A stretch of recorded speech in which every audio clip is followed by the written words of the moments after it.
Time for the Dean's List, and today we have Dr. Daren Martin.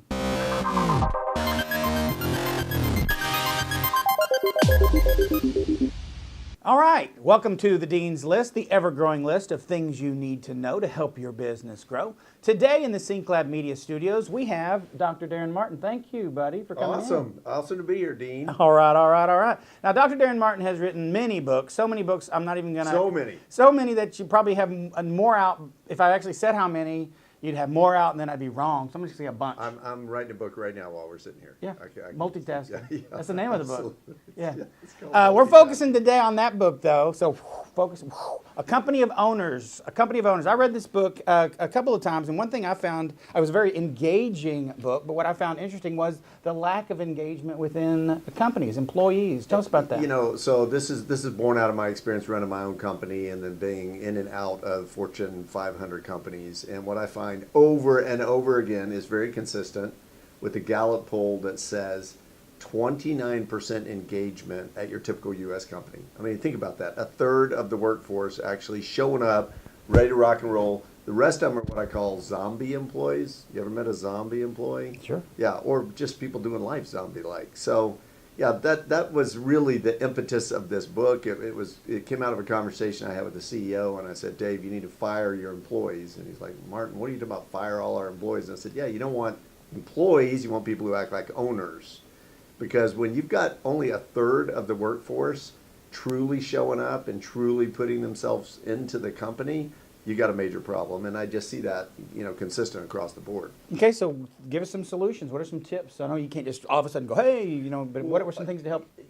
Obviously it can't be that 2/3 of the workforce just sucks. I don't believe that. I think people go to, Edward Deming said, nobody goes to work to do a bad job. And I think that people really want to be energized by their work. They want to be invested in something. We see this, everybody rags on the millennials. It's, hate millennial time. By the way, that statistic has been around a lot longer than before the millennials showed up, the engagement rate.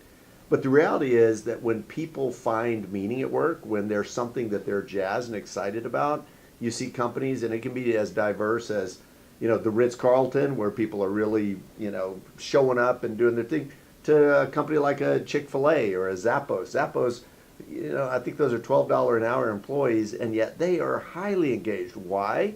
Because they built the kind of culture that reinforces them being able to act like owners because they're treated like owners. And that's the big gap that I see. The reason, so many people are just mailing it in at work, they have no authority. There's this top-down command and control. I can't do anything without the boss. Sitting in a restaurant yesterday, we asked to move tables because we're sitting out in the sun, and it was time to, we were like, hey, can we go sit in the shade over there? He's like, hold on, let me go check. That server should have immediate authority to take care of a customer any way that he wants to, but he had to go get permission from somebody, who knows, so that we can move tables. And when he walked away, I looked at the guy I was with, I said, there's no way it should be like that. That ought to be an automatic, yes, sir, why don't we move you right now, and then go back and get permission. But it's that lack of empowerment that people have at a typical company or corporation. Decisions get made 14 levels up. I always say move decision making closer to the valve. If we're talking about, on that level, it ought to be people who are dealing with whatever the situation is, the numbers, the thing, the stuff, the people who have some authority that they can actually take action. That's where the engagement goes up, because people feel like they're doing something meaningful versus just kind of out there taking orders. Hey, that was some stuff that people needed to know to help their business grow. Yeah, it was. I'm glad Awesome. I had you on the show. I'm glad to be on the show. You come back? I will definitely be back. All right, this is Dean Lindsay for the Dean's List here at SyncLab Media Studio. Thanks for watching. See you next time on the Dean's List.